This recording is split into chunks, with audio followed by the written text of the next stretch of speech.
tarde, meu irmão. Um prazer estar aqui com você e vamos aqui dar continuidade ao nosso estudo de escatologia.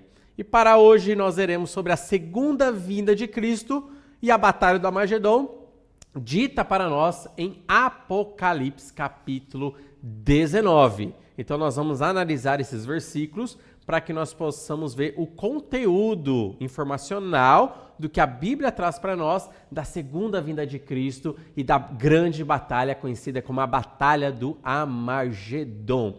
Não é apenas em Apocalipse 19 que fala da segunda vinda de Cristo. Muitos outros textos falam. Inclusive, nós estudaremos nas próximas lives a segunda vinda de Cristo em outros textos, como Zacarias, capítulo 14, como também Isaías, como em Mateus. Nós veremos ali detalhadamente como se dará a segunda vinda de Cristo. Então, onde nós estamos aqui no nosso cenário do nosso estudo, meus irmãos? Nós já estudamos sobre a tribulação, vimos os terrores que aconteceram na tribulação e na última live vimos aí a preparação para o Armagedon. Chegando no final da tribulação, meus irmãos, depois, evidentemente, da quebra do acordo de paz com o anticristo, ele vai desfazer com a nação de Israel, ele vai começar a perseguir a nação de Israel. No finalzinho, ele vai querer varrer Israel do mapa agora. Depois que os judeus foram dispersos pelo mundo inteiro, ele então agora vai tratar com a terra e com o restante que ficou ali em Jerusalém. Então ele monta o seu exército mundial, leva esse exército para o Vale do Megido para começar a varredura, para matar todos os judeus e varrer Israel do mapa, dando aquela terra para outro povo, para que a nação de Israel não habite mais ali e todos sejam mortos. Então é nesse cenário, é neste momento que nós estamos, no palco da guerra. Imagine, meus irmãos, como Israel estará nessa localidade. Israel será enganada, evidentemente, porque no começo da tribulação eles aceitaram o anticristo como seu líder político, aceitaram as propostas do anticristo, tudo que o anticristo trouxe como proposta, eles se submeteram. Então a reconstrução do terceiro templo foi uma alegria para o coração dos judeus, só que daí o anticristo vai e quebra aquele acordo, toma o templo à força, faz cessar os sacrifícios e os judeus começam a ser dispersos e muitos são pegos pelo anticristo e muitos são mortos. E eles começaram a fugir então na metade da tribulação. E agora chega a batalha do Armagedon, onde o anticristo com o seu exército vai querer dar a última cartada para acabar com a nação de Israel. Mas é nos 45 minutos do segundo tempo que aparece a salvação dos judeus, meus irmãos. Jesus Cristo aparece no cenário, no finalzinho, quando os judeus já estão esgotados, quando as suas forças já acabaram, é neste exato momento que Jesus Cristo ele aparece. Então é este texto que nós leremos aqui em Apocalipse capítulo 19 com essas informações. Eu lerei então a partir do versículo 11 e eu quero aqui de uma maneira breve trazer explicações para este texto. Então, olha só o que diz a partir do versículo 11. Lembrando, o livro de Apocalipse, ele traz sequências cronológicas dos fatos e dos eventos que acontecerão. Então, nós estamos agora no Apocalipse capítulo 19, lendo esse texto aqui, relatando o final da tribulação. Após os 7 anos de tribulação, marcando o final da tribulação, aparece então Jesus Cristo na sua segunda vinda. E diz assim o versículo 11, João relatando: Vi o céu aberto, e eis um cavalo branco. O seu cavaleiro se chama Fiel e Verdadeiro, e julga e peleja com justiça. Primeira coisa que você tem que salientar aqui, meu irmão, é não confundir esse cavalo branco com seu cavaleiro com o cavalo branco e seu cavaleiro que aparecem em Apocalipse capítulo 6, versículos 1 e 2. Lembra quando Jesus Cristo no céu rompe o primeiro selo, aparece aqui na terra um cavalo branco com o seu cavaleiro e foi dado para ele autoridade para vencer e ele sai como vencedor? Não confunda, não está falando do mesmo personagem. Então são cavalos diferentes e são personagens diferentes. Lá em Apocalipse capítulo 6 está falando sobre a aparição do anticristo. Aquele cavalo com o seu cavaleiro representa o anticristo vindo aqui para a Terra ou aparecendo no cenário mundial. Lembra que ele é humano, ele não vai ser um anjo, um semideus, um semidemônio com um semi-humano. Não, ele não vai ser essa mistura. É humano simplesmente, que ele vai ter um domínio mundial. Daí lembre, em Apocalipse capítulo 6, não está falando de Jesus Cristo. Jesus Cristo está no céu em Apocalipse capítulo 6, rompendo os selos. Na terra aparece a figura do anticristo. Apesar das semelhanças, você não pode confundir. Não é porque tem um cavalo branco com seu cavaleiro lá e aqui no capítulo 19 aparece um cavalo branco com seu cavaleiro que é a mesma coisa. Não, não é a mesma coisa. São personagens diferentes. Aqui nesse texto que nós estamos lendo está se referindo a Jesus Cristo no final da tribulação, aparecendo para salvar os judeus e para trazer juízo à terra. E o texto continua falando de Jesus. 12. Os seus olhos são chama de fogo, na sua cabeça há muitas diademas, tem um nome escrito que ninguém conhece, senão ele mesmo. Então Jesus Cristo ele aparece nesta figura de linguagem, João retratando ele. Normalmente na Bíblia quando fala fogo, olhos como de fogo, fogo representa juízo de Deus. Então Jesus ele vem para colocar justiça, colocar as coisas em ordem. Ele vem para acabar com o pecado. Ele vem aqui na terra para acabar com os pecadores. Então por isso que aparece essa apresentação ou representação de Jesus com olhos como se fosse de fogo. Sua cabeça com muitas diademas, porque ele está vindo para reinar. Sua primeira vinda ele veio para morrer, sua primeira vinda ele veio para sofrer, sua primeira vinda ele veio como cordeiro. Mas na segunda vinda ele vem como leão, ele não vem para sofrer, ele vem para trazer sofrimento para aqueles que ficaram do lado do anticristo.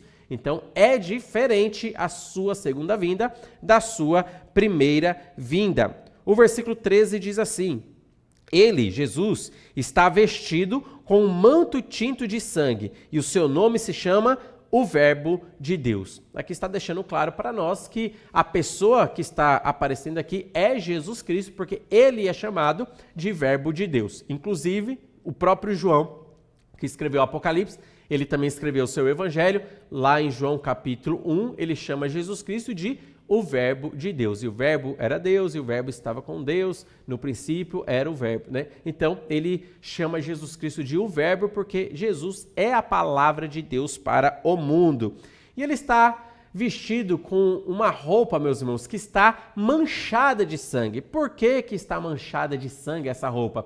Porque na batalha do Armagedon, a matança que Jesus Cristo promoverá contra os pecadores, o sangue vai ser salpicado na roupa de Jesus Cristo. Então aquele sangue que está aqui não é o sangue de Jesus, é o sangue dos pecadores que Jesus Cristo matou na batalha do Armagedon. Ele está descrevendo aqui, meus irmãos, o cenário da segunda vinda, o cenário da guerra do Armagedon. Jesus ele chega aqui no mundo, na terra, na sua segunda vinda, visivelmente. E a Bíblia fala que todo olho o verá e as nações da terra lamentarão. Meus irmãos, as nações da terra vão lamentar porque perceberam, nós estamos do lado errado.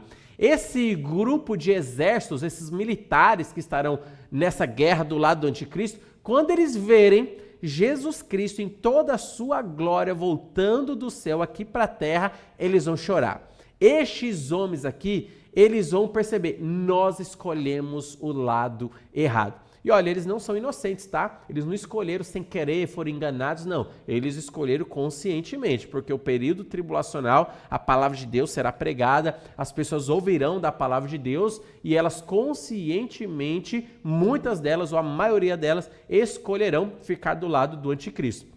Escolheu ficar do lado do anticristo, escolheu o lado errado, porque quando Jesus Cristo vier, vai matar todo mundo. O versículo 14 diz assim: e seguiam-no os exércitos que há no céu, montado cavalos brancos com vestiduras de linho finíssimo, branco e puro. Quem é, meus irmãos, esse exército que está seguindo a Jesus Cristo, né, com essa vestimenta branca, puro, linho finíssimo? é a igreja. E aqui fala que nós estaremos voltando com Jesus Cristo também montados em cavalo. Se você nunca andou de cavalo, você terá essa oportunidade no céu de voltar do céu para cá montado em cavalos brancos. Meus irmãos, nós estaremos no cenário da guerra, mas nós não estaremos lutando na guerra. Nós estaremos acompanhando Jesus Cristo nessa guerra, mas não lutando na guerra. Eu fico imaginando como que será a visão das pessoas que estarão vendo Jesus Cristo voltar e vendo a igreja de Jesus Cristo voltar. Porque, meus irmãos, nós que estaremos voltando com Jesus Cristo montados em cavalos brancos, nós sumimos da terra há 7 anos atrás. Olha só, 7 anos atrás. Ou seja, as pessoas que estão nesta guerra aqui, ficaram do lado do anticristo, elas presenciaram o arrebatamento da igreja. Elas vivenciaram o período do arrebatamento da igreja e ficaram sabendo do sumiço dos crentes. Ficaram sabendo do sumiço daqueles cristãos que criam em Jesus Cristo e do nada eles sumiram da face da terra. Agora, estes sumidos estão aparecendo com Jesus Cristo neste céu que se abre, Jesus Cristo voltando e nós voltando com eles. E aí eles vão ver, olha, fulano que tinha sumido, ele está ali e eu estou do lado errado. Por quê? Teve oportunidade para crer, teve oportunidade para se arrepender, mas não quis, ficou para a tribulação. E ainda na tribulação não quis se arrepender, não quis crer, ficou para a batalha do Armagedon e está sendo agora destruído por Jesus Cristo aqui. Versículo 15 diz assim: sai da sua boca uma espada afiada para com ela ferir as nações, e ele mesmo as regerá com cetro de ferro, e pessoalmente pisa o lagar do vinho do furor da ira de Deus, o Todo-Poderoso. Meus irmãos, essa espada que sai da boca de Jesus Cristo, lógico que é uma figura de linguagem. Ele não vai tirar uma espada e com essa espada matar as pessoas. Aqui está sendo uma representação da palavra de Cristo, porque lá em Hebreus capítulo 4, versículo 12, diz que a palavra de Deus é como espada afiada de 2 gumes e penetra ao ponto de dividir juntas e medulas, alma e espírito, e é apta para discernir os pensamentos dos corações. Então, esta espada afiada representa a palavra de Cristo, ou seja, ele destruirá todas as nações apenas com o poder destrutivo da sua boca. Meus irmãos, a mesma boca que falou haja luz e tudo foi criado, o seu poder criacional das palavras, agora as coisas estão sendo destruídas, ou melhor, as pessoas estão sendo destruídas e mortas com o poder destrutivo da palavra de Jesus Cristo. E o 16 diz assim: tem no seu manto e na sua coxa um nome escrito, Rei dos Reis e Senhor dos Senhores. Já fizemos uma live especificamente sobre isso, a suposta tatuagem de Jesus Cristo. Então você pode buscar aí também no nosso canal, no YouTube, para que você possa ter um conteúdo mais específico. Mas evidentemente Jesus Cristo aqui não está voltando com uma tatuagem não, tá? Isso aqui foi um erro de tradução. Outras versões elas são mais felizes na maneira em que elas traduziram esse texto, como a Almeida do século 21, como a NVT, deixa claro que Jesus Cristo voltará com esse nome escrito não é na coxa, tatuado na sua pele, mas é no manto que está na altura da coxa. Aí sim, então o nome vai estar escrito Rei dos Reis e Senhor dos Senhores. Então lembre disso, é no manto que está na altura da coxa, mas não é no manto e na coxa também escrito como se fosse um tipo de tatuagem. Então, outras versões foram mais felizes na sua colocação, na explicação desse texto aqui. Mas continuando, versículo 17. Então vi um anjo, posto em pé no sol e clamou com grande voz, falando a todas as aves que voam pelo meio do céu: vinde, reuni-vos para a grande ceia de Deus, para que comais carnes de reis, carnes de comandantes, carnes de poderosos, carnes de cavalos e seus cavaleiros, carnes de todos, quer livres, quer escravos, tanto pequenos como grandes. Meus irmãos, a batalha do Armagedon vai terminar dando-se um banquete para os abutres, para os urubus, para as aves de rapina, para as aves do céu, para que elas comam a carne dos mortos, de todos os militares mortos nesta batalha do Armagedon. Então lembre, o exército do anticristo estará ali acampado no Vale do Megido, como nós vimos em lives passadas, que recebe o nome também de Vale de Jezreel, Vale do Armagedon. Então, esses são os nomes que são dados para esse vale aqui. E neste vale, ele estando acampado, quando eles começam a invadir Jerusalém, Jesus Cristo volta com todo o poder, com toda a sua potência, destruindo todo mundo, salvando os judeus e destruindo todas essas pessoas. E na morte dessas pessoas, um anjo aparece no céu convocando todas as aves para se alimentarem dos corpos, seja de animais como cavalos que morreram ali nessa batalha, seja de homens, seja de capitão, seja de comandante. Olha, não importa a patente militar que a pessoa tenha, ela vai morrer ali, o seu sangue vai ser derramado e vai servir de comida para as aves. É por isso que Jesus Cristo ele disse lá em Mateus: onde estiver os cadáveres, aí estarão os abutres. Lembra Mateus 24? Jesus Cristo traz essa informação. Por quê, meus irmãos? A partir da segunda metade da tribulação, os judeus eles estarão tentando achar a Cristo. Eles estão atrás do Messias. É um período onde muitos judeus se arrependerão dos seus pecados e estará indo atrás do Messias. Só que fake news serão jogadas na segunda metade da tribulação, porque o pessoal vai estar dizendo: olha, o Cristo está lá, não, vai ali no interior da casa, a gente achou o Cristo, vamos lá atrás dele, não, o Cristo está no deserto, vamos lá atrás dele. Olha, muitos falsos profetas se levantarão nesse período, e os judeus, estando sedentos por achar o Cristo, estando sedentos pela volta de Cristo, eles vão começar a acreditar em qualquer um. Então, eles estarão atrás de qualquer um. Por isso que Jesus fala: olha, calma que a minha vinda não será assim, não será escondida. Não é uma vinda que ninguém vai ver, uma vinda secreta. Não, a minha segunda vinda é visível e todo olho verá. Assim como o relâmpago sai do Oriente e mostra ao Ocidente, assim há de ser a vinda do Filho do Homem. Daí ele deu uma dica: onde se reúne? Onde estiver os cadáveres, aí se ajuntarão os abutres. Por quê? Jesus está falando que a sua segunda vinda ele vai matar todo mundo, todo o exército militar do anticristo, e ele vai oferecer este banquete para as aves do céu. Então ele está mostrando: olha, não acredite em qualquer informação, não fique acreditando em fake news, não fique acreditando que eu estarei num cantinho ali isolado, que eu estarei em um país isolado. Não, quando eu vier, todo mundo vai saber que sou eu. Então ele deu essa dica ou orientação para os judeus, para que os judeus não acreditem em falsos cristos, mas que ele possa esperar a aparição do verdadeiro Cristo. Então nós lemos aqui até o 18, olha só o 19. E vi a besta e os reis da terra com os seus exércitos congregados para pelejarem contra aquele que estava montado no cavalo e contra o seu exército. Meus irmãos, a intenção inicial do anticristo com o seu exército era varrer Israel do mapa. Mas quando Jesus aparece no céu, eles agora vão ter que dar atenção para Jesus. E eles vão tentar voltar as suas forças contra Jesus.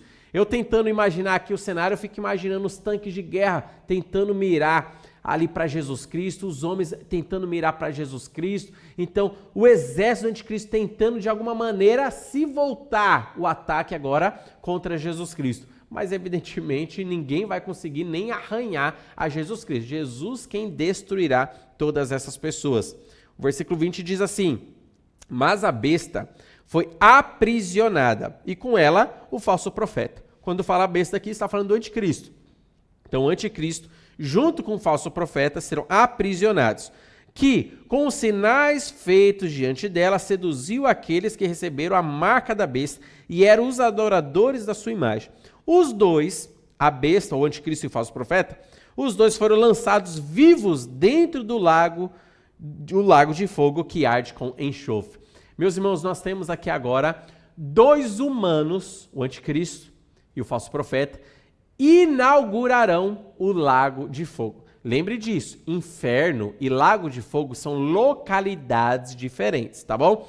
Então, estes dois aqui nem passaram pela morte. Jesus pegou eles vivos e lançaram direto para dentro do lago de fogo. São as duas pessoas que irão inaugurar o lago de fogo. E é uma coisa muito triste, porque a Bíblia revela para nós que o inferno foi feito para o diabo e seus anjos, mas nós estamos vendo aqui humanos sendo lançados primeiro do que os demônios no lago de fogo. E o versículo 21 diz assim: os restantes foram mortos com a espada que saía da boca daquele que estava montado no cavalo, e todas as aves se fartaram das suas carnes. Então Jesus Cristo chegou, pegou o líder, anticristo, pegou outro líder, o falso profeta, rapidamente jogou eles para o lago de fogo e agora ele foi lidar então com o restante, o exército militar montado ali no Vale do Armagedon, e rapidamente matou a todos eles. E a carne serviu para alimento para as aves do céu. Meus irmãos, aqui nós estamos vendo o cenário da Batalha do Armagedon sendo descrito para nós a partir de Apocalipse capítulo 19.